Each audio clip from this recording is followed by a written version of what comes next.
यार सवालों का जवाब देने का तो मुझे मजा आता, आप करते ही नहीं, सवाल सुनी जाते हो बस बातें। बाबा जी इसका रंग ज्यादा करने लग जाते हैं।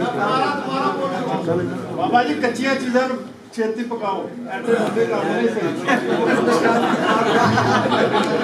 अच्छा तो उसका दोबारा रिपीट करना है।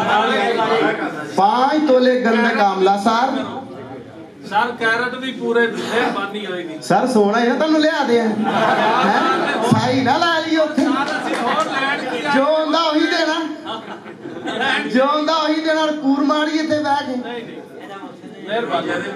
5 तोले गंधक 5 तोले पारा दोनों को टेलकम पाउडर कर ले।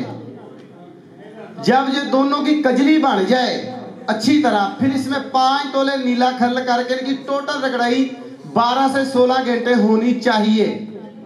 जब इनकी रगड़ाई हो जाए फिर इसमें 1 तोला वर्किया, फिर उसको 10 घंटे खरल करें। जब खरल हो जाए 5 से 6 तोले कवार गंदल के टेप रस से खरल करके इसकी टिकिया बना के उसे धूप में खुश्क कर दें जैसे वट्टा होता है। जब ये वट्टा नमा बन जाए तो 4 किलो नमक खाने वाला बिल्कुल फेस पाउडर किया हो। जितनी नमक की खरलाई कर लेंगे, नमक से बड़ा दुनिया में दाबू ही कोई नहीं है।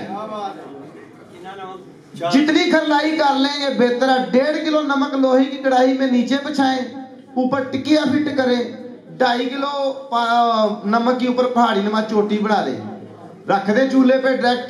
पहले हल्की आग 3-4 घंटे, फिर तेज फिर तेज फिर तेज, दरमियानी आग कर दे रोटी पकाने वाली। जब एंड वाले 7 घंटे हो ना, चूल्हा इतना खोल दे कि नीचे वाला नमक बेशक चक्कर खाइए। चूल्हा फुल खोल दे।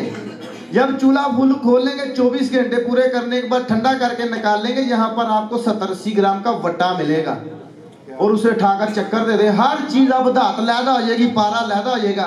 5 तोले रखेंगे 6-6.25 तोले निकलेगा, दाल रंग होगा इंशाल्लाह ताला। अगर अल्लाह ने मेरी इज्जत रखी तो तजाबी भी होगा। माशाल्लाह।